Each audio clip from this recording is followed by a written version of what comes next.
Bismillahirrahmanirrahim. Assalamualaikum warahmatullahi wabarakatuh. Alhamdulillahi ala ihsani wa syukru lahu ala taufiqihi wa amtinani. Asyhadu an la ilaha illallah wahdahu la syarika lahu ta'ziman li sya'ni. Wa asyhadu anna Muhammadan abduhu wa rasuluhu da'ila ridwani. Allahumma salli alaihi wa ala alihi wa ashabihi wa ikhwani. Para ibu-ibu yang dirahmati oleh Allah Subhanahu wa taala, kita masih membahas tentang hadis-hadis seputar kewanitaan, dan pada kesempatan kali ini kita akan bahas hadis dari Fatimah radhiyallahu anha yang menjelaskan tentang bahwasanya sebaik-baik wanita adalah yang paling bermanfaat bagi keluarganya. Yaitu dari sabda Nabi sallallahu alaihi wasallam ketika menasihati putrinya Fatimah radhiyallahu anha, beliau berkata, "Ya bunayya isbiri fa inna khairan nisa'i allati nafa'at ahlaha." Wahai putriku, bersabarlah. Sungguhnya sebaik-baik wanita adalah yang bermanfaat bagi keluarganya. Saya ulangi kata Rasulullah SAW kepada putrinya, Ya bunayya tusbiri. Wahai putriku, bersabarlah. Fa inna khairan nisa'i allati nafa'at ahlaha. Sebaik-baik wanita adalah yang bermanfaat bagi keluarganya, bagi suaminya, ya, bagi anak-anaknya, ya, paling bermanfaat di rumahnya. Hadis ini adalah hiburan bagi para wanita, ya, yang capek, letih ketika mengurusi rumahnya, ya, mengurusi suami, mengurusi anak-anak, ya. Kita tahu perkara tersebut tidak mudah, ya, tidak mudah. Mengurusi rumah susah, ya, bersih-bersih rumah, kadang masak, nyuci, ya, sapu-sapu, ya. Kemudian ngurusin anak-anak apalagi, ya. Belum kalau anaknya aktif, lari sana, lari ke sini, ya. Yang satu nangis, yang satu lempar sana, lempar sini, yang satu banting-banting. Ini berat, ya. Anaknya masih kecil berat, sudah besar juga berat, ya. Belum mengawasi anak-anak. Ngurus suami juga lebih berat lagi, ya. Kadang suami suka ngomel, kadang suami pingin dimanja, ya, pingin diajak ngobrol, pingin diperhatikan, ya. Kadang suami baper, macam-macam model suami, ya. Belum menyiapkan pakaiannya, menyiapkan makanannya, ya. Dan kita tahu bahwasanya kerjaan ibu rumah tangga tidak ringan, ya. Maka ketika datang hadis ini, ya, memberi hiburan bahwasanya semua keletihan, rasa capek, keringat yang bercucuran, ya, mungkin letih dalam berfikir, ya, semuanya itu adalah pahala bagi sang wanita dan menjadikan wanita tersebut wanita yang terbaik. Oleh karenanya seorang wanita, yang pertama dia harus meniatkan semua itu karena Allah Subhanahu wa taala. Karena kaidah mengatakan tidak ada satu perkara pun yang berpahala kecuali diniatkan karena Allah Subhanahu wa taala. Kata Nabi sallallahu alaihi wasallam, la ajra illa an hisbah. Tidak ada pahala kecuali dengan ihtisab, yaitu berharap mendapatkan pahala dari Allah Subhanahu wa taala. Rasulullah SAW bersabda, "Innamal a'malu binniyat wa innamal likulli imri'in ma nawa." Setiap amalan tergantung niatnya dan masing-masing mendapatkan apa yang dia niatkan. Kalau niatnya karena Allah, dia akan dapat pahala. Jika tidak, maka tidak dapat pahala. Allah berfirman dalam Al-Quran, kullu syai'in halikun illa wajhah. Segala perkara akan sirna kecuali wajah Allah Subhanahu wa taala. Sebagian ulama menafsirkan illa ma urida bihi wajhullah, yaitu segala kegiatan tidak ada nilainya kecuali yang diniatkan karena mencari wajah Allah Subhanahu wa taala. Oleh karenanya dalam melaksanakan aktivitas keseharian, seorang wanita meniatkan semua itu karena Allah Subhanahu wa taala, sehingga seluruh keletihan yang dia rasakan, seluruh keringat yang bercucuran dari tubuhnya, kerutan, keningnya mengkerut karena berfikir, semuanya itu akan menjadi pahala. Bukan cuma menjadi pahala, bahkan dia bisa menjadi wanita yang terbaik di sisi Allah Subhanahu wa taala. Kita hidup untuk apa? Untuk mencari validasi dari Allah Subhanahu wa taala. Setelah itu kita akan meninggalkan kehidupan ini. Namanya kehidupan semuanya pasti ada ujian. Tidak ada kehidupan yang nyaman melulu, enggak ada. Omong kosong kalau ada yang bilang nyaman melulu, enggak ada. Memang Allah telah menjadikan kehidupan ini dengan berbagai macam pernak-pernik ujiannya, ya. Ya, ada kesedihan, ada tawa, ada tangisan, ada kebahagiaan, ya, ada kekhawatiran, ya. Yang hidup cuma senang dan tidak ada sedih cuma di surga. Udkhulul jannata la khaufun 'alaikum wa la antum tahzanun. Masuklah ke dalam surga yang tidak ada kekhawatiran, tidak ada kesedihan. Penghuni surga ketika masuk surga yang pertama kali mereka ucapkan, alhamdulillahilladzi adhaba 'annal hazan, inna rabbana laghafurun syakur. Segala puji bagi Allah yang telah menghilangkan segala bentuk kesedihan dari kami. Sungguhnya Rabb kami Maha Pengampun, lagi Maha bersyukur, yaitu lagi Maha membalas yang sedikit dengan yang banyak. Oleh karenanya kita sering dengar ibu-ibu mengeluh tentang kerjaan rumah tangga yang begitu banyak, ya. Apalagi yang qadarullah mungkin suaminya tidak begitu banyak duitnya, ya. Meskipun banyak acara, tapi ternyata duitnya juga enggak banyak. Sehingga tidak bisa bayar pembantu, ya. Dia kerja sendiri. Sebagian sudah ada pembantu tetap aja susah. Ya, tapi pembantunya pun minta berhenti karena saking susah kerja di situ, ya. Berhenti satu, berguguran, ya, karena kerjaan sangat berat. Sudah dibantu sama pembantu dia masih sulit, masih kesulitan. Ya demikianlah, ya, rumah tangga orang beda-beda, tapi secara umum wanita itu punya banyak kegiatan dalam rumah. Makanya kalau mau dikatakan wanita yang sukses, inilah wanita yang sukses.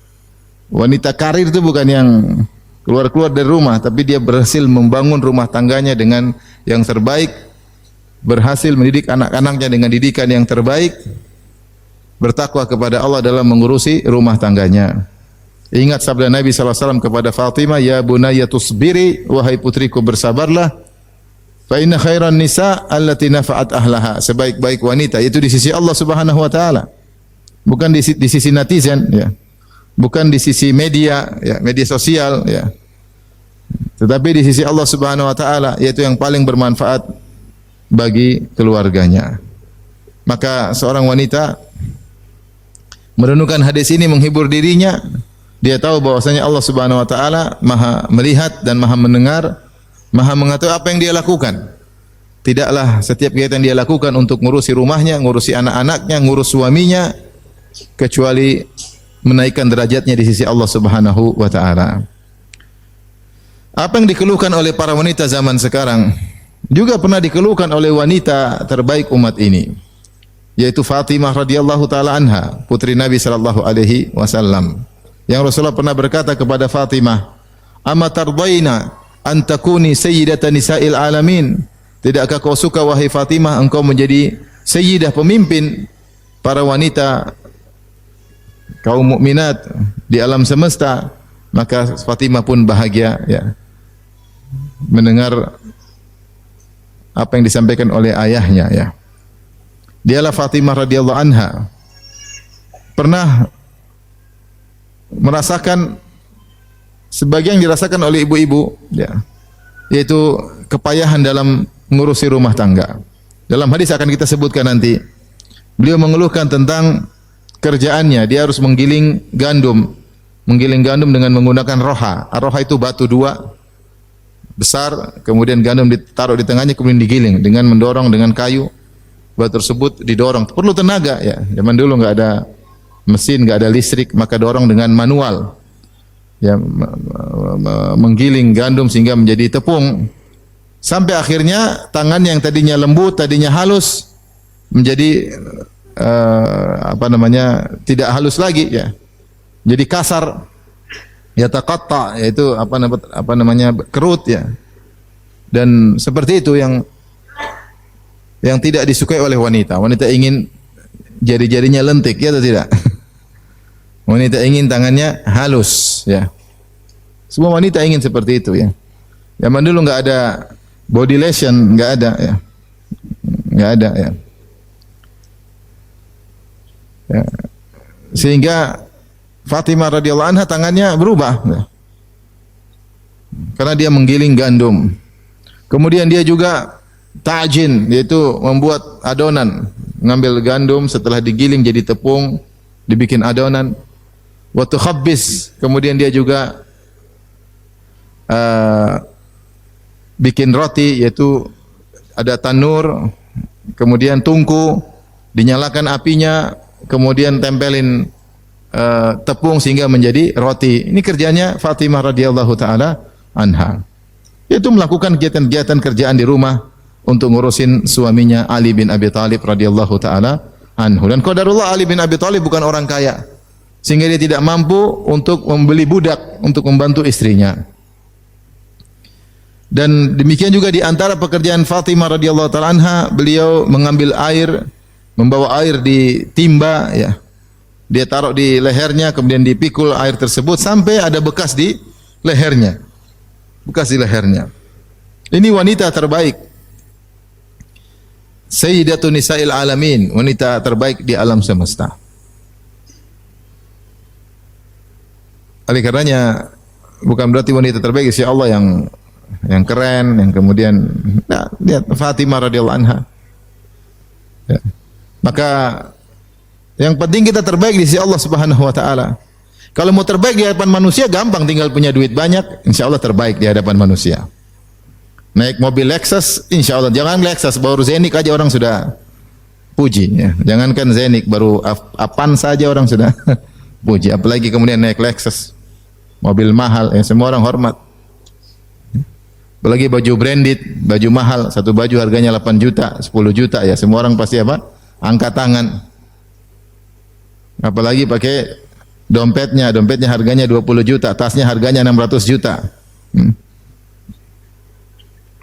Apalagi HP-nya iPhone terbaru. Semua orang hormat karena manusia menilai orang parameternya dengan duit. Terus umum. Jabatan atau duit? Jabatan tinggi hormat. Duit banyak hormat.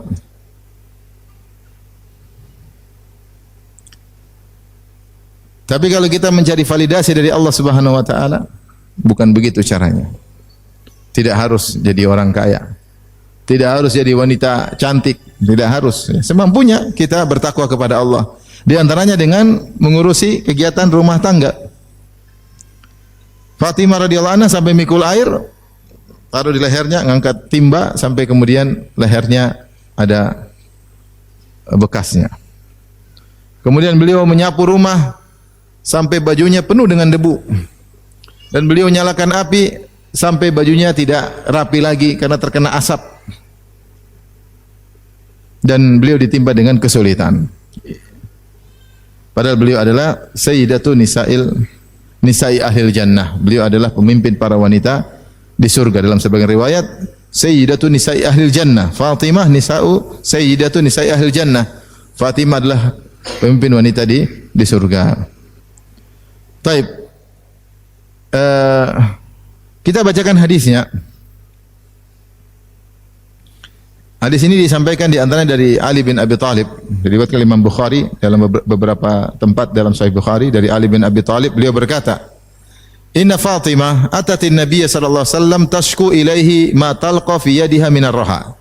Sungguhnya Fatimah datang menemui ayahnya Rasulullah sallallahu alaihi wasallam kemudian mengeluhkan kerjaan yang berat karena harus menggiling gandum.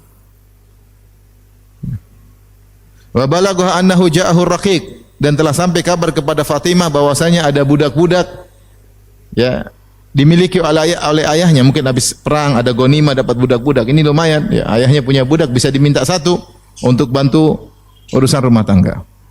Maka Fatimah datang menuju ayahnya minta budak, minta pembantu. Falam tusadifhu. Ternyata waktu ke sana Rasulullah lagi tidak ada. Fadzakara dzalika li Aisyah, maka dia pun cerita sama Aisyah keluhan yang dia rasakan. Perhatikan sini, Fatimah mengeluh. Ketemu ayahnya, enggak ketemu ayahnya, ketemu siapa? Aisyah. Aisyah istri siapa? Istri Nabi sallallahu alaihi wasallam, gitu. Ibu tirinya Fatimah radhiyallahu anha. Sehingga sering dalam beberapa hadis Fatimah ketemu Aisyah, Fatimah ketemu Aisyah. Sehingga hubungan mereka hubungan yang baik, tidak seperti yang digambarkan oleh orang-orang Syiah bahwasanya Aisyah sama Fatimah bermusuhan. Ini semua omong kosong ya. Ya. Akhirnya dia tidak ketemu ayahnya. Falamma jaa akhbarathu Aisyah. Ketika Rasulullah datang, maka Aisyah radhiyallahu anha lapor kepada suaminya. Akhirnya Rasulullah SAW pun datang menemui Ali dan Fatimah. Kata Ali bin Abi Thalib, yang menceritakan hadis ini Ali bin Abi Thalib. Ini ceritakan setelah Rasulullah meninggal tentu hadis ini. Dan dia tidak ada nyinggung-nyinggung keburukan Aisyah radhiyallahu anha, sama sekali enggak ada. Bahkan dia bercerita bagaimana Fatimah minta tolong Aisyah untuk menyampaikan kepada siapa? Kepada Rasulullah SAW. Faja'ana wa qad akhadna madaji'ana. Maka Rasulullah SAW pun akhirnya datang nyusul ke rumah kami. Sementara kami sudah mau tidur. Fadhahabna nakum, kami ingin bangkit menemui Nabi. Faqala ala makanikuma, kata Rasulullah SAW, sudah jangan bangkit, biar aja situ. Rasulullah yang datang menemui mereka, faja'a faqa'ada baini wa bainiha. Faqa'ada baini wa bainaha. Maka Rasulullah SAW pun masuk, kami sedang tidur, Rasulullah masuk di tengah-tengah kami. Itu kami sedang tidur begini, Rasulullah masuk di tengah antara kaki kami dengan kakiku dengan kaki Fatimah. Dia pun duduk di antara kami berdua. Ya. Hatta wajadtu barda qadamaihi ala batni, sampai aku merasakan dinginnya kaki Nabi di perutku, kata Ali radhiyallahu anhu. Itu Rasulullah kayaknya masukkan kakinya. Jadi kaki mereka terjulur, Rasulullah masukkan kakinya di antara kaki Fatimah dengan kaki siapa? Ali. Sampai kaki Nabi mengenai perut Ali bin Abi Thalib, dan Ali bin Abi Thalib merasakan dinginnya kaki Nabi sallallahu alaihi wasallam. Itu lembutnya Nabi. Datang, duduk di antara putrinya dan mantunya. Bahkan menjulur sampai kaki mereka bergabung, tubuh mereka bergabung. Maka Rasulullah SAW berkata, dan dia tahu bahwasanya putrinya susah, ya, kerja berat, dia tahu. Dan dia sangat sayang kepada putrinya.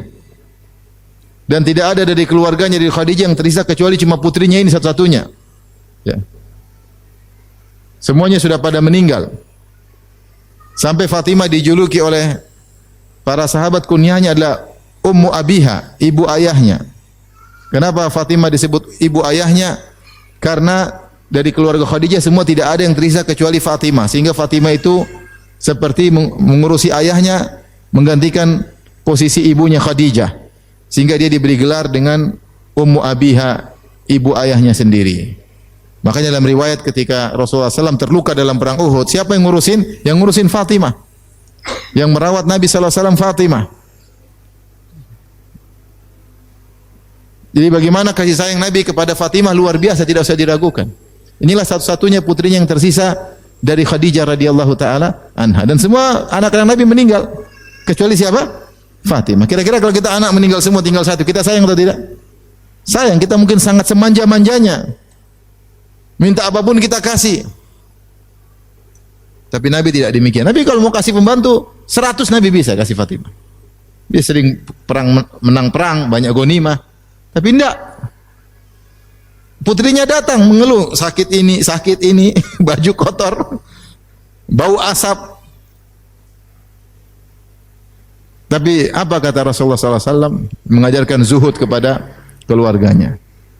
Kata Rasulullah SAW, ala adullukuma ala khairin mimma sa'altuma. Maukah aku tunjukkan kepada kalian berdua yang lebih baik dari apa yang kalian berdua minta? Nanti dalam riwayat bukan cuma, jadi permintaan ini bukan cuma idenya Fatimah, tapi juga dari Ali bin Abi Thalib.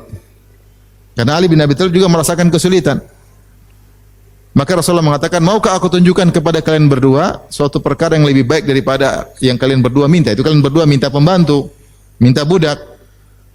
Apakah yang lebih baik daripada budak? Kata Nabi SAW, idza akhadtuma madaji'akuma, kalau kalian berdua mau tidur, au awaituma ila firashikuma, atau kalian sudah menuju ke tempat tidur kalian, mau tidur, fasabbiha thalathan wa thalathin, maka bertasbihlah 33 kali. Wahmada thalathan wa thalathin, dan bertahmidlah alhamdulillah sampai 33 kali. Wa kabbira arba'an wa thalathin, dan bertakbirlah Allahu Akbar sampai 34 kali. Fa huwa khairun lakuma min khadim, dan ini lebih baik bagi kalian berdua daripada pembantu.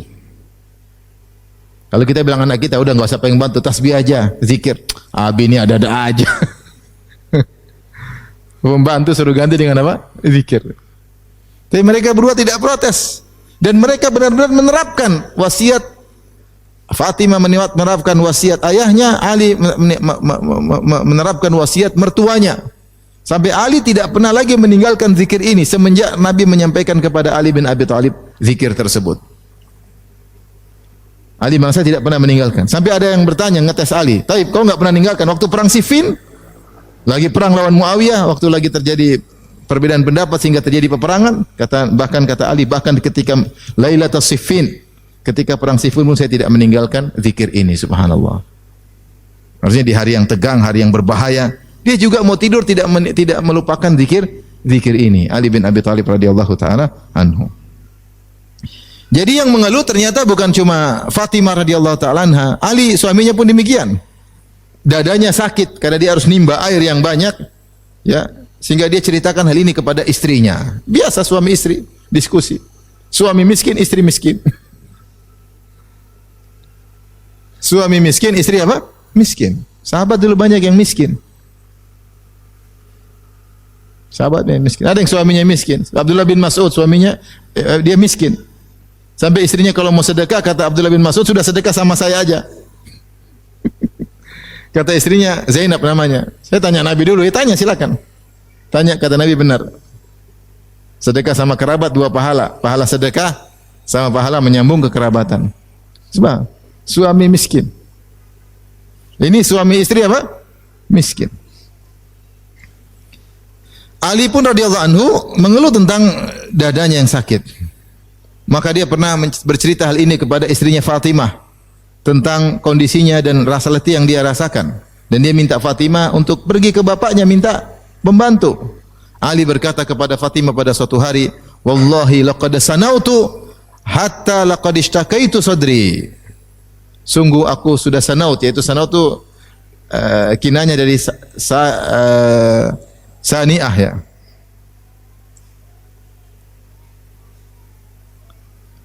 Saniyah itu adalah onta yang sebenarnya tugas untuk ambil air dan taruh untuk dipikul, itu yang mikul harusnya apa? Onta. Tapi karena mereka enggak punya onta, Ali sendiri yang apa? Pikul. Radhiyallahu taala anhu. Sehingga dia berkata kepada istrinya, dia mengatakan, "Wallahi laqad sanautu." Demi Allah aku mikul air mulu.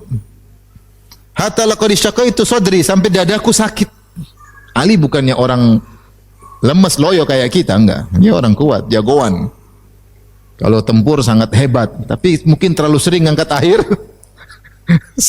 Dadanya sakit, ya. Dadanya sakit. Dan dia diskusi sama istrinya. Enggak ada masalah, coba kita minta pembantu sama Abi, minta sama ayah. Kata Ali bin Abi Thalib, kasih ide, waqad Allahu abaka bisabyin. Ayahmu lagi Allah berikan kepadanya banyak budak. Fadhhabi fastakhdimihi. Pergilah ke ayahmu, minta tolong, minta pembantu sama ayah. Siapa yang kasih ide? Ali bin Abi Thalib. Faqalat, maka Fatimah juga bilang, "Wa ana wallahi qad tahantu hatta majalat yadaya." Wahai suamiku, saya juga, ya, giling gandum terus sampai lihat tanganku sudah apa? Berubah. Jadi dia baru ngomong juga sama suaminya. Sama, gua juga gitu. Sama. Capek juga ternyata, tangan sudah harusnya lembut, harusnya pakai body lotion seperti zaman sekarang. Insyaallah ke salon ini enggak ada salon, enggak ada body lotion, tangan sampai berkerut, sampai pecah-pecah. Maka kebetulan pas Ali lagi sakit, dia juga lagi sakit. Punya uzur yang kuat untuk minta pembantu kepada ayahnya. Fa'atatin Nabiy sallallahu alaihi wasallam. Akhirnya Fatimah pun pergi menuju ayahnya. Maka Rasulullah bertanya, "Ma ja'a biki ay bunayyah?" Ada apa wahai putriku sampai kemari? Ada perlu apa? Apa kata Fatimah? Dia malu. Dia bilang, "Jitu li usallima alaik." Saya mau ucapin salam aja sama ayah. Wastahyaitu wastahyat antas alahu waraja'at. Dia malu untuk minta sama ayahnya dan dia pulang. Ketika pulang, Ali bertanya, "Ma fa'alti?" Sudah sampein? Qalat, Fatimah berkata, "Istahyaitu an as'alahu." Saya malu mau minta sama ayah. Fa'atainahu jami'an. Akhirnya kami pun berdua mendatangi Nabi sallallahu alaihi wasallam. Ali berkata, "Ya Rasulullah, wallahi laqad sanautu hatta ishtaqaitu sadri." Wahai Rasulullah, aku ngangkat air, pikul air sampai dadaku sakit. Wa qalat Fatimah berkata, kali itu dia berani ngomong karena suaminya sudah mendahului. Qad tahantu hatta majalat yadaya. Aku terus menggiling gandum sampai tanganku sudah enggak seperti dulu. Wa qad ja'aka Allah bisabyin wa sa'atin fa akhdimna. Ya Rasulullah, Allah telah mendatangkan bagimu banyak budak, banyak kelapangan harta, berilah pembantu bagi kami. Faqala Rasulullah sallallahu alaihi wasallam. Apa lihat Rasulullah tidak mau kasih, dia punya alasan apa? Kata Nabi sallallahu alaihi wasallam, "Wallahi la u'tikuma wa ada'u ahla suffati tatwi butunuhum atau tutwa butunuhum." Demi Allah, aku tidak akan berikan kepada kalian pembantu. Budak saya berikan kepada kalian berdua. Sementara aku biarkan penghuni Suffah kelaparan. Dia ratusan sahabat yang pernah tinggal di Suffah.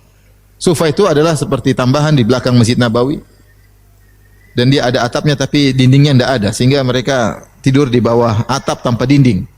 Baju mereka kotor, ada yang punya baju cuma satu. Baju mereka sampai berwarna coklat karena tidak diganti-ganti ya. Ada cuma baju satu kain atas, kain bawah. Ada yang cuma satu kain aja. Langsung lingkar atas bawah. Miskin-miskin. Maka Rasulullah mengatakan, menjelaskan, demi Allah saya tidak mungkin kasih kalian pembantu. Sementara ahlu suffah pada kelaparan. La ajidu ma unfiqu alim, saya tidak bisa memberi nafkah kepada mereka.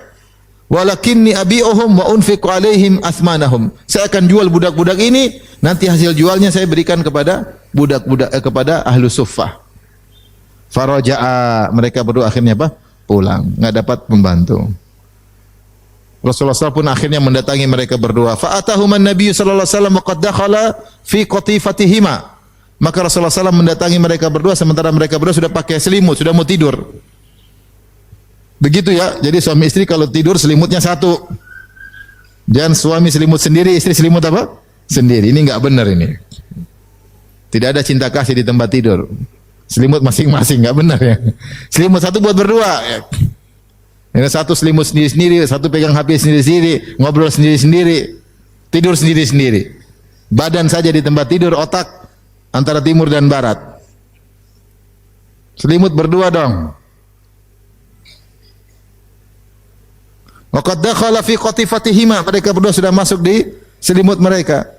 Idza ghattat ru'usahuma takasyafat aqdamuhuma wa idza ghattaya aqdamahuma takasyafat ru'usuhuma. Dan selimut mereka kecil, enggak punya duit. Itu selimut kalau nutup kepala, kakinya kelihatan. Kalau nutup kaki mereka, kepala mereka kelihatan. Padahal namanya Madinah sering musim dingin. Kalau musim dingin maunya selimut nutup semua. Iya enggak? Tapi duit tidak ada. Selimut pun hanya begitu modelnya. Nah, ini maksudnya kita merenungkan bagaimana kehidupan orang-orang termulia yang telah dijamin masuk surga. Kehidupan manusia-manusia terbaik di alam semesta. Hidupnya sederhana, tidak punya pembantu, kerja sendiri, giling gandum sendiri, bikin adonan sendiri, bikin roti sendiri, makan sendiri. Ngurus suami. Belum kalau punya anak-anak dari Ali bin Abi Thalib, ngurus anak. Fathara, ketika mereka lihat Nabi datang, mereka ingin bangkit. Faqala, Rasulullah SAW berkata, makanakuma, udah tenang aja di tempat, jangan pergi. Kemudian Rasulullah berkata, ala ukhbirukuma bi khairin mimma sa'altumani. Maukah aku kabarkan kepada kalian berdua yang lebih baik daripada apa yang kalian berdua minta, daripada pembantu? Qala bala, tentu. Kata mereka berdua, tentu ya wahai Rasulullah. Faqala kalimatun 'allamanihinna Jibrilu. Zikir-zikir yang Jibril alaihissalam mengajarkan kepadaku. Faqala, maka Nabi ajarkan, tusabbihani fi duburi kulli salatin ashran wa tahmadani ashran wa tukabbirani ashran. Kalian berdua bertasbih setelah salat 10 kali. Kalian berdua bertahmid setelah salat 10 kali dan kalian bertakbir 10 kali. Ini di antara bentuk zikir subhanallah, alhamdulillah, Allah akbar, ada berbagai macam model, ada 3 atau 4 model. Ya. Ada 10-10 di antaranya, kalau enggak salah ada yang kita biasa 33, ada saya lupa 3 atau 4 model ya. Di antaranya 10-10 dan ini bisa kita terapkan kalau lagi buru-buru. Tidak mesti 33 kali. Terkadang boleh 10. Kemudian wa idza ataituma, ini yang jadi perhatian kita, wa idza ataituma ila firashikuma fasabbiha 33. Kalau kalian berdua mau tidur sudah di tempat tidur, maka jangan lupa bertasbih 33 kali. Wahmada, hendaknya kalian berdua mengucapkan alhamdulillah 33 kali. Wa kabbira 34, dan kalian bertakbir 34 kali. Dan ketika Fatimah radhiyallahu anha mengeluh kepada Nabi, Nabi menasihatinya dengan nasihat yang menjadi topik pembahasan kita pada pagi hari ini. Rasulullah berkata, "Ya bunayyah, wahai putriku, isbiri, bersabarlah. Hidup ini perlu sabar. Fa inna khairan nisa'i allati nafat ahlaha." Sebaik-baik wanita adalah yang paling bermanfaat bagi keluarganya, yang paling bermanfaat di rumah, ya. Rasulullah suruh bersabar, ya. Maka kalau wanita termulia seperti Fatimah, nasabnya tertinggi, bagaimana tidak, dia wanita Quraisy, putrinya Rasulullah sallallahu alaihi wasallam. Dialah sayyidatu nisa'i ahlil jannah, pemimpin para wanita di surga. Ternyata beliau juga bekerja sebagaimana layaknya ibu-ibu, ya. Maka tidak perlu seorang wanita berkecil hati ketika dia bekerja, dia tahu bahwasanya wanita terbaik juga demikian, ya. Dan ini dalil bahwasanya kalau kita berzikir sebelum tidur, Allah akan berikan kekuatan. Maka ibu-ibu kalau mengeluh, capek ngurus anak, ngurus bayi, ngurus anak yang sudah besar, ngurus anak masih kecil, ngurus suami, capek, maka berzikir sebelum tidur. Zikir cuma sebentar. Subhanallah 33 kali, alhamdulillah 33 kali, Allah Akbar 34 kali. Insyaallah bangun seger. Insyaallah bangun seger. Bahkan Rasulullah mengatakan lebih baik daripada pembantu, ya. Oleh karenanya Ali bin Abi Thalib tidak pernah meninggalkan zikir ini. Bahkan ketika Lailatul Siffin, ketika sedang perang berkecamuk, beliau tetap berzikir dengan zikir ini sebelum tidur. Taib. Dan ini bekerja untuk rumah tangga, untuk membantu suami. Ini adalah kebiasaan para sahabiat. Mereka terbiasa, ya. Di antara dalil akan hal ini adalah kisah Asma bintu Abi Bakar radhiyallahu taala anhuma. Dia menikah dengan Zubair bin Awam, dan ketika itu Zubair bin Awam juga miskin. Saya bacakan hadisnya tentang kisah Asma, bagaimana dia bekerja keras membantu suaminya. Dia berkata, "Kuntu akhdumuz Zubair khidmatal bait." Aku membantu Zubair, suamiku. Zubair bin Awam juga yang dijamin masuk surga. Asma yang diberi gelar Zatun Nitaqain, ya. Wanita salehah yang sangat dermawan. Setelah itu sangat dermawan. Jadi Asma dan Aisyah ini dua saudari, adik beradik, lain ibu, bapaknya sama. Siapa bapaknya? Abu Bakar Siddiq radhiyallahu anhu. Tapi ibunya beda. Asma lebih tua daripada Aisyah radhiyallahu anha. Tapi mereka berdua sangat rajin sedekah. Tetapi cara bersedekah berbeda. Kalau Aisyah radhiyallahu anha disebutkan beliau ngumpulin harta, kalau udah banyak beliau sedekahkan, sekali sedekah banyak. Kalau Asma tidak, apa yang datang dia kasih, apa yang dapat dia kasih. Sehingga beliau tidak numpuk-numpukin harta, kalau dapat beliau langsung sedekah. Itu Asma. Dua-duanya baik, dua-duanya punya keistimewaan. Dua-duanya punya keutamaan. Keutamaan dikumpul dulu baru dibagi, juga ada keutamaan tersendiri. Kalau setiap datang langsung kasih pun segera cepat sedekah, itu punya keutamaan tersendiri. Dua-duanya rajin sedekah dengan dua metode yang berbeda. Tapi ketika Asma menikah dengan Zubair, Zubair miskin. Kata beliau, "Kuntu akhdumu Zubair khidmatal bait." Aku membantu Zubair, itu kerjaan rumah tangga. Wa kana lahu farasun. Dia punya seekor kuda. Wa kuntu asusuhu. Saya yang ngurus kudanya. Siasatul faras maksudnya apa? Saya yang datang ke kudanya, saya yang siapkan makanannya, saya yang kasih minumnya, saya yang latih kudanya, olahraga kuda supaya dia tetap sehat, ya. Saya yang ngurusin. Falam yakun minal khidmati syai'un ashadda alayya min siyasatil faras. Tidak ada pekerjaan rumah yang paling berat seperti ngurusin kuda, karena kudanya Zubair jauh. Harus ambilkan makanan, harus pikulin makanan ke kuda Zubair, harus ngurusin, ini berat. Ya.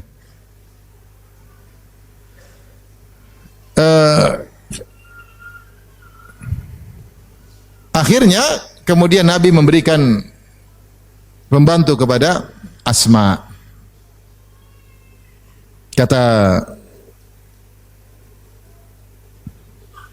Kata Asma, ja'an Nabi sallallahu alaihi wasallam sabyun fa'ataha, atau perawi berkata, datang Nabi punya banyak tawanan, fa'ataha khadiman, maka Rasulullah pun berikan pembantu kepada Asma. Setelah itu Asma berkata, kafatni siyasatal farasi, pembantu itu akhirnya yang mengurusi urusan kuda. Fa'alqat anni mu'natahu, akhirnya pembantu itu tadi melepaskan beban urusin kuda gara-gara ada pembantu.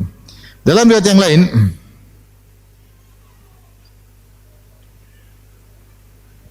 saya lanjutkan hadisnya. Kata Asma, faja'ani rajulun, kemudian datang seorang kepadaku. Dia berkata, ya Ummu Abdillah, ini rajulun faqir. Wahai Asma, kunyahnya Ummu Abdillah karena anaknya Abdullah bin Zubair. Abdullah bin Zubair. Dan Aisyah juga kunyahnya Ummu Abdillah, berkunyah kepada putrinya Asma, putranya Asma. Asma punya putra namanya Abdullah bin Zubair. Sehingga Abdullah bin Zubair ini ponakannya siapa? Aisyah. Aisyah berkunyah dengan ponakannya, maka Aisyah kunyahnya Ummu Abdillah. Asma juga demikian. Orang ini berkata, ya Ummu Abdillah, ini rajulun faqir. Wahai Ummu Abdillah, Asma, saya sungguhnya seorang miskin. Aratu an abi'a fi dhilli darika. Saya mau jualan tapi di atap rumahmu. Jadi dia mau jualan depan rumahnya siapa? Asma. Qalat inni in rakhastu laka abadzalika Zubair. Saya kalau izinkan kau jualan depan rumah pakai atap rumah saya, mungkin suamiku enggak mau, Zubair. Fata'al fatlub ilayya. Ya. Zubair syahid. Kau kemari lagi nanti kalau ada Zubair hadir lagi di rumah, kau minta sama saya. Biar Zubair lagi di rumah. Faja'a, akhirnya Zubair bin Awam suaminya Asma lagi di rumah. Maka datanglah laki-laki miskin tadi, dia berkata, ya Ummu Abdillah, ini rajulun faqir, aratu an abi'a fi dhilli darik. Ya Ummu Abdillah, saya ini orang miskin, saya ingin jualan di naungan atap rumahmu. Faqalat ma laka bil madinati illa dari fulan. Memang kenapa kau hanya pilih rumahku, kan rumah banyak. Rumah orang lain kan banyak, kenapa jualan di rumahku? Faqala lah Zubair, Zubair berkata, malaki antamna'i rajulan faqiran yabi. Sudah biarin aja, kenapa dilarang? Biarin aja jualan. Fakana yabi'u ila an kasab. Akhirnya dia jual orang miskin tadi, akhirnya dia punya duit banyak. Fabi'tuhul jariyata. Akhirnya saya punya budak, saya jual ke dia. Sampai dia punya duit, dia bisa beli budak saya. Fadakhala alai Zubair wa thamanuha fi hajari. Atau fi hijri, ya. Faqala habiha li. Qalat inni qad tasaddaqtu biha. Maka saya jual budakku kepada laki-laki tadi. Kayaknya saya bawa duit. Mungkin bawa dinar atau dirham. Pas saya lagi pegang duit, suamiku datang, Zubair bin Awam. Dia berkata, wahai istriku, hadiahkan itu buat saya. Faqalat inni qad tasaddaqtu biha. Yaudah, saya sudah sedekahkan. Saya sudah sedekahkan. Taib. Riwayat yang lain, bagaimana kerjanya Asma? Kata Asma binti Abi Bakar Siddiq radhiyallahu taala anhuma, tazawwajani Zubair wa ma lahu fil ardi min malin wala mamlukin. Zubair menikahiku, dia enggak punya harta. Dia enggak punya tanah. Dia enggak punya budak, wala syai', dia tidak punya apa-apa. Ghairu nadhihin wa ghairu farasihin. Cuma dia punya onta untuk mikul air, untuk ambil air, dan dia punya kuda. Fakuntu a'lifu farasahu. Saya yang menyediakan makan buat kudanya. Wa astaqil ma, dan saya bawa onta ambil air, taruh ke atas onta, bawa pulang. Itu kerjaannya Asma. Wa akhrizu gharbahu, saya yang menjahit embernya. Dulu ember terbuat dari kulit, saya yang jahit. Karena air diambil pakai apa? Dulu belum ada plastik. Pakai kulit. Saya yang jahit kulitnya. Wa ajinu, saya yang bikin adonan makan. Walam akun uhsinu an akhbisu, saya dulu tidak pandai untuk panggang roti. Wa kana yakhbizu jaratun li minal ansar, tapi saya punya pembantu dari wanita-wanita Ansar, mereka yang bantu kalau saya sudah bikin adonan, mereka yang bikin apa? Bikin roti, yang manggang roti. Khawatir kalau kelamaan jadi gosong atau kurang matang, mereka lebih pandai. Wa kunna niswata sidqin, mereka adalah teman-teman yang baik, teman-teman yang jujur, teman-teman yang tulus. Wa kuntu anqulu nawa min ardi Zubair allati aqta'ahu Rasulullah sallallahu alaihi wasallam ala ra'si. Saya dulu mikul nawa. Jadi makanan kuda, makanan onta dulu diantaranya adalah biji-biji korma. Biji-biji korma tersebut jadi makanan hewan. Ya, caranya direndam, ya mungkin digerus, kemudian dicampur dengan makanan. Kalau sudah direndam 3 hari jadi lembek, bisa dimakan oleh apa? Hewan. Sekarang sebagian orang Arab juga bikin kopi biji korma. Biji korma diolah, akhirnya di blender jadi bubuk, jadi apa? Kopi apa? Korma. Jadi bukan americano, jadi palestino. Banyak, jadi ternyata mengandung gizi ini. Dulu makanan hewan. Oleh karenanya ketika Allah menyebutkan atau Nabi menyebutkan, Allah menyebut tentang pohon korma, ya. Wa mathalu kalimatin thayyibatin kasyajaratin thayyibah. Perumpamaan kalimat yang baik seperti pohon yang baik. Ternyata maksudnya adalah pohon korma. Rasulullah SAW berkata, "Inna minasyajari lama barakatuha kabarakatil muslim." Sungguhnya ada sebuah pohon yang keberkahannya seperti keberkahan seorang muslim. Pohon tersebut pohon korma. Ternyata pohon korma itu dari ujung atas sampai ujung akar semuanya bermanfaat.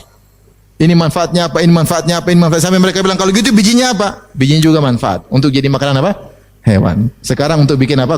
Kopi. Kopi biji korma. Jadi dia mikul biji korma itu, ya, untuk kasih kuda tersebut. Wa anqulu nawa min ardi Zubair allati aqta'ahu Rasulullah sallallahu ala ra'si. Wa hiya minni ala thulusai farsakhin. Ya, aku angkat, ya, biji tersebut dari tanah yang Rasulullah berikan kepada Zubair. Ibnu Hajar mengatakan maksudnya bukan tanah hadiah, tapi tanah itu boleh dikelola. Hasilnya buat Zubair, tapi bukan milik pribadi Zubair. Saya angkat biji bawa ke rumah mungkin untuk apa namanya? Ngurusin kuda, makanan kuda. Ala sulusai farsakhin, yaitu 4 kilo, kira-kira 4 kilo. Satu farsakh kurang lebih 6 kilo, 2/3 farsakh kurang lebih berapa kilo? 4 kilo. Ini jalan, ngangkat kepala. Tidak mengeluh. Kita ini kan wanita penghuni surga, ngapain ngangkat begini? Enggak. Katanya suamiku penghuni surga. Rasulullah berkata, Zubair fil jannah. Zubair bin Awam di surga. Kata Rasulullah SAW, inna likulli nabiyyin hawariyan. Sungguhnya setiap nabi ada penolong yang spesial. Wa inna hawari Zubair bin Awam. Dan sungguhnya penolongku spesial adalah Zubair bin Awam. Jagoan yang hebat. Faji'tu yauman wan nawa ala ra'si. Suatu hari aku datang dari tanahnya Zubair, saya pikul itu biji korma di atas kepala. Jalan kaki. Berapa kilo? 4 kilo. Falakitu Rasulullah sallallahu alaihi wasallam ma'ahu nafarun minal ansar. Rasulullah sedang berjalan naik onta bersama sekelompok orang dari kaum Ansar. Rasulullah lihat kasihan, ini Asma lagi kerja bantu suaminya, ngurusin kuda, ngambil biji korma jadi jauh bawa ke rumah. Maka Rasulullah lihat, Rasulullah ini iparnya. Asma iparnya Nabi atau bukan? Iparnya Nabi kan, istrinya Aisyah. Ini kakak ipar. Fada'ani, maka Rasulullah panggil. Ya. Maka Rasulullah berkata, ikhin liyahmilani khalfahu, yaitu Rasulullah naik sini, saya bonceng. Rasulullah suruh naik di belakang Nabi untuk Nabi bonceng. Sehingga ini dibahas oleh para ulama. Bolehkah Nabi membonceng wanita padahal bukan, tidak halal bagi Nabi? Itu ipar halal atau bukan? Tidak halal, ya. Ada yang kekhususan Nabi sallallahu alaihi wasallam. Ada yang mengatakan saking dekatnya. Tapi ini intinya kekhususan Nabi sallallahu alaihi wasallam. Kata Nabi, silakan naik. Dan lagi pula Nabi tidak sendirian tapi berjalan dengan beberapa kaum Ansar. Memang ini kekhususan Nabi sallallahu alaihi wasallam. Kata Asma ketika disuruh naik dia mengatakan fastahyaitu an asira ma'ar rijal. Sama seperti Nabi mendatangi Ummu Sulaim. Ya, datang khusus sampai disebutkan Ummu Sulaim mengambil keringat Nabi sallallahu alaihi wasallam. Jadi ada kedekatan Ummu Sulaim, padahal ini siapa Ummu Sulaim sehingga dibahas apakah ada hubungan kekerabatan sama Nabi, apakah ada hubungan persusuan, tapi ini di antaranya kekhususan Nabi. Ya, sikap Nabi kepada Ummu Sulaim dan sikap Nabi ingin bersikap kepada Asma. Maka Asma berkata, fasahyaitu an asira ma'ar rijal. Saya malu mau jalan bareng-bareng dengan rombongan lelaki. Akhirnya saya tidak naik, saya tetap jalan kaki. Setelah Nabi berlalu, fadzakartu Az-Zubair wa ghairatahu. Saya ingat Zubair bin Awam dan dia orang pencemburu. Kalau tahu saya naik di belakang Nabi mungkin dia cemburu. Wa kana aghyaran nas, suamiku itu orang paling pencemburu. Fa arafa Rasulullah sallallahu alaihi wasallam anni qad istahyaitu. Rasulullah tahu saya malu, famada. Rasulullah tidak paksa, Rasulullah jalan. Faji'tu Zubair, setelah itu aku pulang, aku ketemu Zubair, aku berkata, laqiyani Rasulullah sallallahu alaihi wasallam wa ala ra'si nawa. Tadi Nabi sallallahu alaihi wasallam ketemu aku dan aku sedang mikul apa? Biji korma. Jalan berapa kilo? 4 kilo. Mungkin tiap hari, mungkin. Wa ma'ahu nafarun min ashabihi, dan Nabi sedang bersama teman-temannya. Fa ana khali arkab. Rasulullah sudah turunkan onta supaya saya naik. Kata Rasulullah, silakan naik. Fastahyaitu minhu. Namun saya malu sama Nabi. Wa araftu ghairataka, dan saya ingat kau itu pencemburu. Apa kata Zubair bin Awam? Wallahi lahamlukin nawa kana ashadda alayya min rukubiki ma'ahu. Sungguh demi Allah, lebih berat bagiku ingat kau angkat apa namanya? Biji daripada kau dibonceng oleh Nabi sallallahu alaihi wasallam, ya. Jadi Zubair juga kasihan lihat istrinya. Tapi rumah harus ada yang ngurus. Kata para ulama, kenapa Zubair tidak bantu? Zubair lagi sibuk urusan jihad, urusan perang. Rumah siapa yang ngurus? Dia punya harta kuda, yang ngurus istrinya. Dia juga kasihan lihat istrinya angkat apa? 4 kilo. Ya. Angkat berat-berat, jalan 4 kilo. Ini wanita mulia, bapaknya Abu Bakar As-Siddiq, bukan sembarangan. Adik iparnya istri Nabi sallallahu alaihi wasallam. Tapi ya bagaimana? Dia bilang, lebih berat bagiku lihat ingat kau angkat ini daripada kau angkat biji korma daripada kau dibonceng oleh Rasulullah SAW. Hatta arsala ilayya Abu Bakrin ba'da dzalika bi khadimin takfini siyasatal faras fa ka'annama a'taqani. Sampai akhirnya ayahku ngirim buat aku pembantu. Yang akhirnya pembantu tersebutlah yang ngurusin kuda. Seakan-akan Abu Bakar telah memerdekakan aku dari perbudakan. Maksudnya kerjanya berat. Maksud saya, inilah wanita yang salehah yang tahu bahwasanya suaminya punya pekerjaan, dia bantu dengan sukarela, ya. Tentu berat-berat. Siapa yang tidak berat? Aisyah, Fatimah aja ngeluh. Lihat kata Asma, sampai aku seakan-akan dimerdekakan. Berarti berat selama ini, tapi dia jalani terus, jalani. Tidak pernah ngomel sama suaminya. Tidak pernah ngomel Fatimah kepada Ali urusan gara-gara urusan tadi. Asma tidak pernah ngomel sama Zubair gara-gara urusan kerjaan tadi, ngurusin kuda lah, angkat inilah, kasih makan kuda. Kalau masih makan kucing kan lebih gampang. Ini kuda diurusin, dilatih, ditarwid, dilatih supaya tetap kuat dan macam-macam. Namun inilah kebiasaan para sahabiyat. Dalam riwayat yang lain kata Asma, wa adukun nawa linadhihi wa alifuhu. Saya ambil biji korma dari kebunnya Zubair, jalan 4 kilo sampai rumah saya tumbukin untuk jadi makanan onta. Karena Zubair punya onta satu, dikasih makan. Di antara makanan yang bergizi adalah biji korma. Wa alifu, saya kasih makan. Wa astaqil ma, saya pun ngangkat air, bawa onta tersebut, ambil air, bawa pulang ke rumah. Ini semua kerjaan, ya enggak? Ngambil air di sumur, taruh di atas onta, bawa ke rumah, bawa turun, kerjaan atau enggak? Kerjaan. Tapi mereka tidak pernah ngomel sama suami, ya. Tahu kondisi bagaimana keluarga. Taib. Jadi ini semua di antara dalil bahwasanya wanita-wanita termulia di zaman para sahabat, mereka ternyata bekerja ngurusin apa? Rumah. Dan semua itu menjadi pahala bagi mereka. Dan Nabi SAW mengajarkan zuhud kepada Fatimah, padahal dialah putri yang satu-satunya yang sangat dia cintai yang tersisa. Tetapi dia mengajarkan zuhud. Dan dia mengatakan, bagaimana saya mau kasih engkau budak sementara sahabat-sahabatku masih kelaparan di Sufah. Lebih baik saya jual budak ini, uangnya saya belikan makanan buat mereka. Rasulullah mendahulukan para sahabat daripada keluarganya sendiri. Dan demikianlah Rasulullah mengajarkan zuhud pada dirinya dan pada keluarganya. Ya. Kalau Rasulullah mau kaya, sangat mudah. Rasulullah punya emas, dia bagi-bagi. Rasulullah punya harta, dia bagi-bagi. Kalau dia mau kaya, bisa. Dia adalah pemimpin kota Madinah. Dia menaklukkan berbagai macam negeri. Kalau kita baru raja kampung, sudah rumah mewah luar biasa. Baru raja kampung. Bukan raja kota, baru raja kampung, raja kecamatan, udah rumah mewah kayak rumah raja-raja, ya. Taib, dari sini para ulama bahas tentang hukum wanita ngurusin kerjaan rumah. Apa hukumnya? Ada khilaf di kalangan para ulama. Setelah semua sepakat bahwasanya ini boleh. Bahkan zahirnya bahwasanya ini adalah perbuatan yang mulia sebagaimana tadi hadis-hadis yang kita sebutkan dicontohkan oleh para sahabiat. Maka jumhur ulama ya, mengatakan bahwasanya tidak wajib bagi seorang istri ngurusin kerjaan rumah. Yang wajib bagi istri hanyalah urusan ranjang.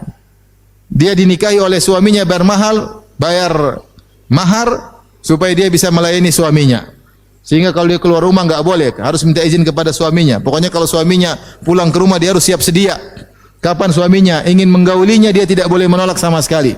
Siapa yang menghalang suaminya untuk digauli tanpa ada uzur maka dilaknat oleh malaikat sampai pagi hari. Oleh karenanya kewajibannya hanyalah ngurusin ranjang. Ini pendapat mayoritas ulama. Pendapat Syafi'iyah, Hanabilah dan sebagian Malikiyah. Ya. Meskipun kata mereka yang lebih utama adalah melakukan hal-hal yang sudah menjadi tradisi. Tapi kalau wajib enggak. Mereka semua sepakat ngurusin rumah, bantu suami itu baik. Tapi kalau wajib enggak. Ini pendapat sebagian ulama. Pendapat sebagian ulama yang lain, mayoritas ulama Malikiyah. Ini pendapat Abu Thawr. Dan ini pendapat Abu Bakar bin Abi Syaibah. Ya. Dan ini pendapat Abu Ishaq Al-Juzjani. Dan ini juga pendapat Syekhul Islam Ibnu Taimiyah, Ibnu Al-Qayyim rahimahullahu taala, banyak ulama ya. Meskipun mereka lebih sedikit, mereka berpendapat bahwasanya wajib bagi wanita untuk melayani suaminya pada perkara-perkara kerjaan rumah yang secara tradisi itu berlaku bagi para wanita yang semisalnya. Di antara mereka jadikan dalil adalah kisah Ali dan Fatimah, yang di mana Rasulullah SAW mewajibkan kepada Ali untuk kerjaan luar, yaitu keluar mencari nafkah, sementara putrinya Fatimah diwajibkan untuk kerjaan batin, yaitu ngurusin rumah. Ya.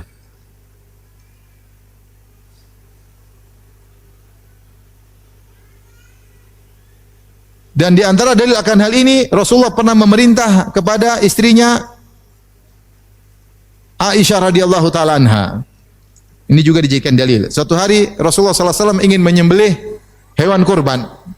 Maka Rasulullah SAW memerintah istrinya. Dia berkata, Ya Aisyatu, halummi al-mudiyah. Wahai Aisyah, datangkan, tolong ambil pisau atau golok sini.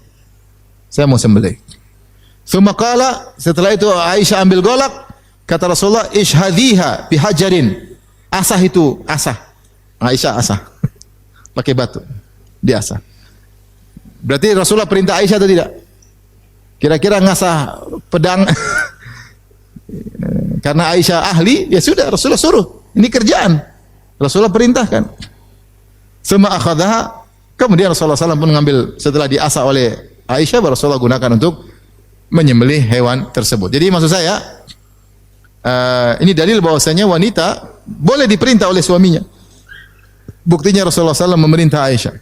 Demikian juga Rasulullah SAW menyuruh Aisyah untuk mengambil sajadah di masjid. Kata Rasulullah, ambil sajadah di masjid. Kata Aisyah, ya Rasulullah, saya sedang haid. Kata Rasulullah SAW, inna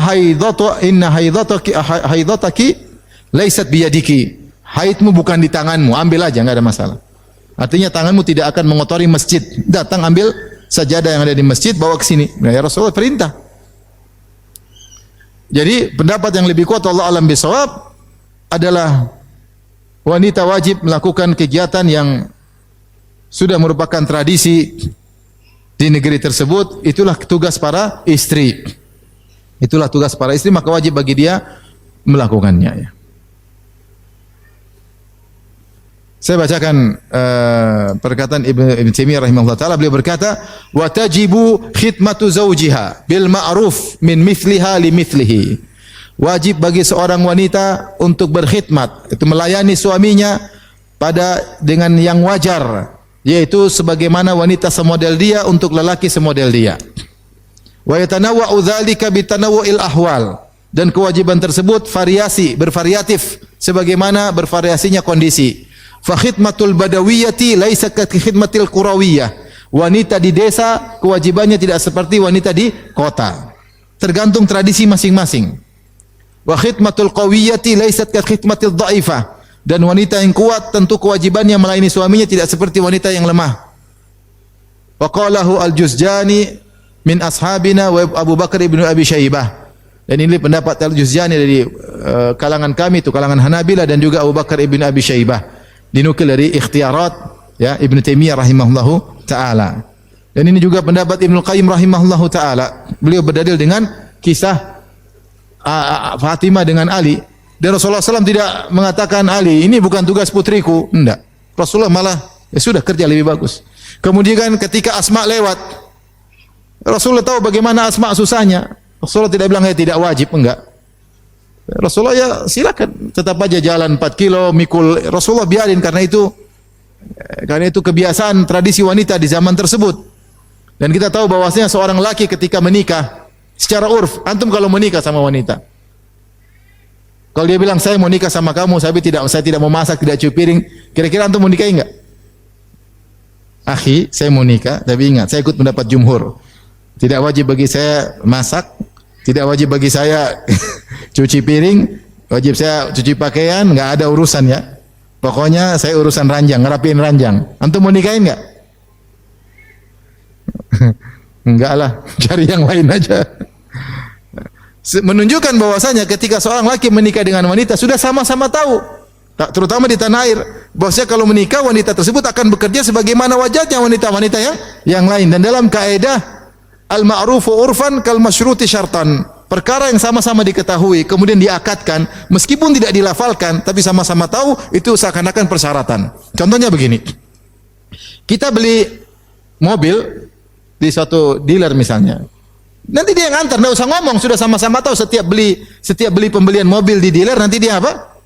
Nganterin. Ya sudah, meskipun dalam akad tidak ditulis dia bakalan ngantar, meskipun tidak diucapkan, meskipun tidak dituliskan, tapi karena sama-sama tahu, maka itu sudah menjadi syarat yang tidak tertulis. Al-ma'rufu urfan kal masyruti syartan. Suatu yang sama-sama urf diketahui seperti persyaratan meskipun tidak ditulis. Sama kalau kita menikah dengan seorang, kita tahu namanya kita mau menikah, kita istri kita yang masakin, yang cuci piring, cuci pakaian secara umum itu. Beda kalau istri kita suruh ngurusin ibu kita, itu enggak. Tidak wajib. Karena secara pekerjaan rumah tangga itu bukan urusan apa? Istri. Jadi wallahu alam bisawab, pendapat yang lebih kuat pendapat sebagian ulama bahwasanya mengerjakan pekerjaan rumah hukumnya adalah wajib bagi para wanita, dan kalau kita bilang hukumnya wajib, pahalanya lebih besar. Kalau kita bilang hukumnya wajib, berarti pahalanya lebih apa? Besar, karena wajib lebih besar pahala daripada sunnah.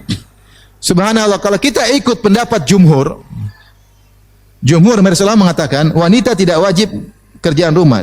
Kalau dia lakukan ini lebih utama, tapi tidak wajib. Sama jumhur sebaliknya mengatakan tidak wajib bagi suami untuk memberi pengobatan kepada istrinya. Kalau istrinya sakit tidak wajib berobat sendiri. Ini pendapat jumhur. Ya, punya istri kerja enggak wajib. Saya pilih pendapat jumhur. Waktu dia sakit, rasakan sana. Saya enggak wajib bagi saya ngurusin kamu sakit. Kalau ikut jumhur tidak wajib, istri sakit ya sudah. Dia nggak bisa ngelayani, selesai.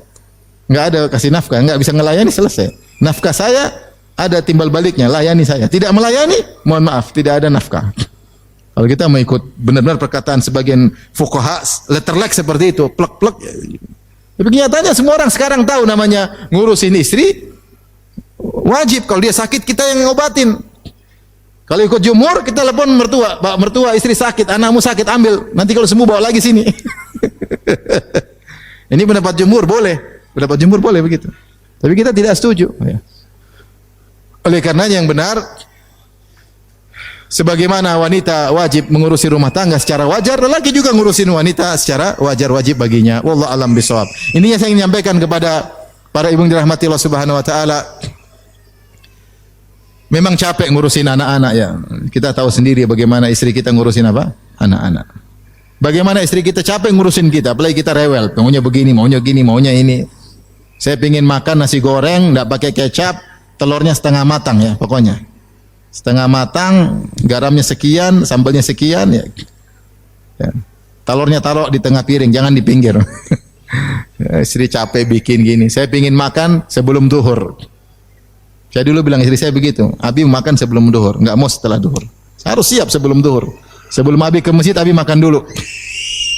Jadwal perut makan sebelum apa? Zuhur. Siapin. Ya, berat istri ngurusin suami ya. Tapi kalau dia tahu ini adalah kewajiban, dia tahu ini berpahala dan ini cara meraih untuk menjadi terbaik di sisi Allah Subhanahu wa taala. Dia ikhlaskan segala kegiatannya, dia niatkan karena Allah Subhanahu wa taala, semua keletihan, semua kecapean, semua sakit badan, semua keriput-keriput di ini semua jadi pahala. Semua jadi apa? Pahala. Maka dia meraih keterbaikan di sisi Allah, di antaranya dengan menjadi terbaik bagi rumah tangganya, terbaik bagi suaminya, ngurus suaminya, terbaik bagi anak-anaknya, terbaik bagi urusan rumah. Sapu-sapu rumah, ngerapiin rumah, suami pulang lihat rumah bersih, nyaman. Suami pulang lihat anak-anak sudah bersih, sudah rapi, langsung dipeluk, dicium. Istri juga sudah rapi.